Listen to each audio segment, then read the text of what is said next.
Hello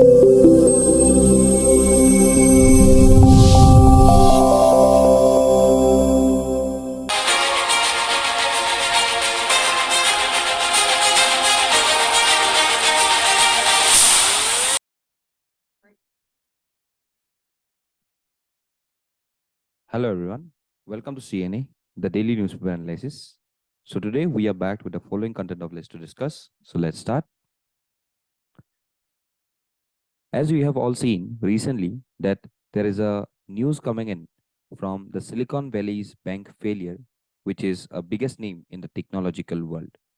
So it became the largest bank to fail since the 2008 financial crisis, and which could put nearly $175 billion in customer deposits under the control of Federal Deposit Insurance Corp. So we know about this respective bank, that is the Silicon Valley Bank. So it's a financial institutions that provides banking services to the technology industry and venture capital firms. Supposedly अगर हम लोग अगर कहीं पे entrepreneurs है तो entrepreneurs लोग यहाँ पे जाके लोन्स लेते थे, यहाँ पे अपना पैसा जमा करते थे. तो that is respectively this particular bank is. So it was founded in 1983 and it has since become the go-to bank for startups and entrepreneurs in the Silicon Valley and beyond. So therefore, it is unique in that it understands the specific needs and challenges of the tech industry and provides a range of services that cater to startups, including loans, deposits, and investment management. So what is this crisis as of now? So recently we have seen that SVP Financial Group runs one of the largest American commercial banks, Silicon Valley Bank. And last week it has announced a $1.7 billion share sale program to further strengthen its balance sheet. So this program triggered a massive sell-off into the group shares, and thereafter market went severely bearish and bear campaigns wiped out over $80 billion of its market value. So therefore, today we have got various reasons for the respective downfall of this particular bank. It may be the downturn of the tech stocks, also the lower bond yield due to lower interest rates. We can also see most startups account holders has got some of the cash which needs to be drawn out from this respective bank. Then in various associated factors, we can see about the fear over deposit insurances.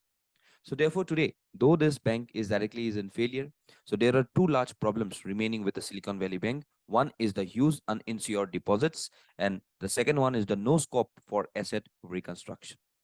So therefore today, it may have some of the impact on Indian startups, supposedly uncertainty over deposits, hampering the funding, ripple effect, reducing global footprints, and all such factor can diversify even the banking relations today we have with respectively to the country's bank.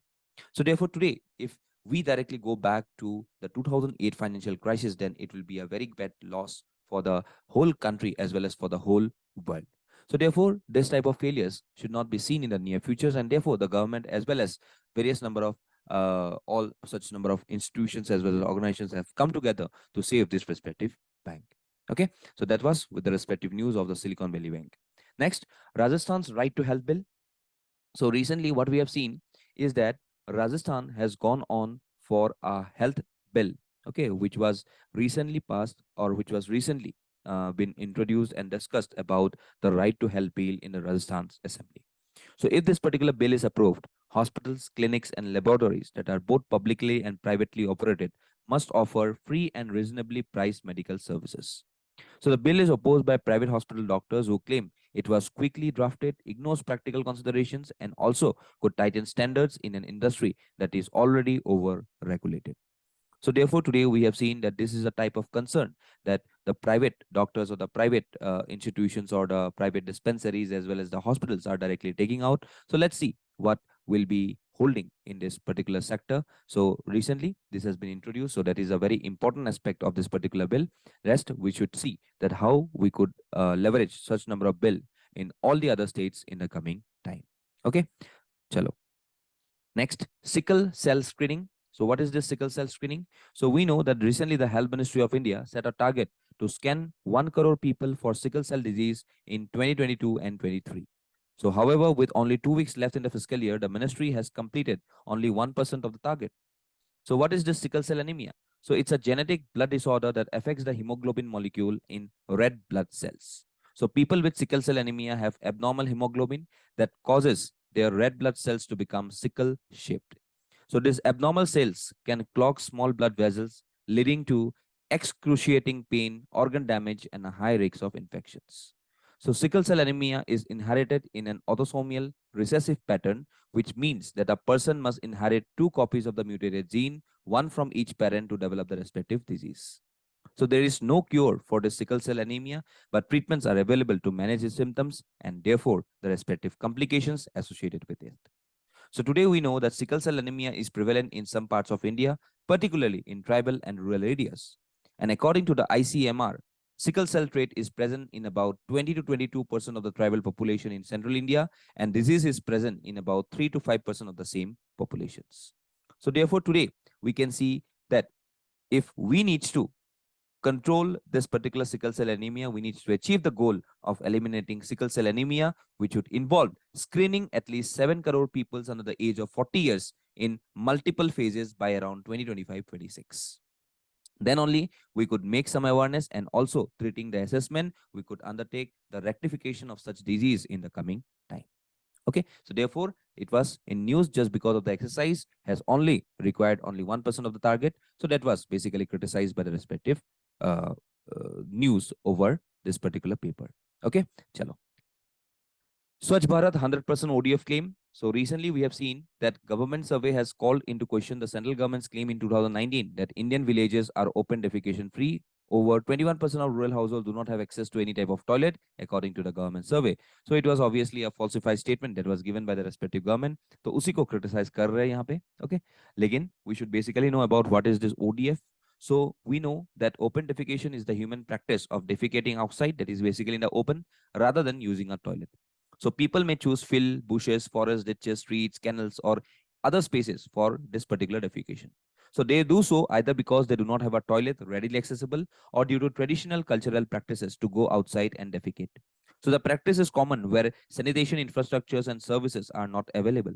So even if toilets are available, behavior change efforts may still be needed to promote the use of the toilets.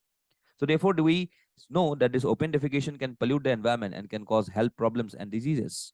So therefore, we need to tackle this open defecation as soon as possible, because if we have to see about open defecation, then through the Swachh Bharat mission, the government has totally mandated to eliminate open defecation and improve even the solid waste management system in our country. Okay, so according to the dashboard maintained by ministry, more than 100 million individuals household level toilets have been constructed in rural areas and 6 million household toilets in urban areas. Okay, so today, though the government is making such number of efforts to make every region open defecation free, but still we can see that many number of areas, over 21% of rural households, still do not have the access to toilets. So therefore, this falsifies the claim of the government, and therefore this was particularly in news. Okay. Lastly, editorial saying about the urban-rural dichotomy. So what is this urban-rural dichotomy? It directly says about that how the rural and the urban society is basically segregated. And it seems how we can see that the poverty, undernourishment, educational like lapse, then we can see about health condition lapse, then we can see about poor environmental management or even development is a need of the time in the rural areas. Okay, so there is a need to adopt the notion of urban catchment areas delineated along the urban-rural continuum to understand the urban-rural interconnections and address issues related to environment and also natural resource management. So today, if you see about this rural-urban dichotomy, so it is a perception of a clear and distinct division between the rural and urban areas, which are seen as two distinct and separate entities. So there are various number of differences, be it economical differences, social differences, as well as cultural characteristics. Then also we can see about the dichotomy of traditional as well as modern values. Traditional values directly हम लोग rural areas में ज्यादा मिलेंगे, और जो हम लोग का मॉडर्न वैल्यूज है वो हम लोग को अर्बन सोसाइटीज में ज्यादा मिलेंगे. So therefore, this rural-urban continuum is an alternative perspective that acknowledges the existence of intermediate areas that blur the distinction between rural and urban. So therefore, today, the identification of these urban catchment areas de-alienated along an urban-rural continuum would help understand the urban-rural interconnections, which is important for making policy decisions across developmental sector and also for addressing the issues related to environment and natural resources management. So there are various reports that have been saying about this particular dichotomy, but we have to soon manage these particular boundaries between urban and rural so as to make the ecosystem very much of pliable for living in both the respective sectors.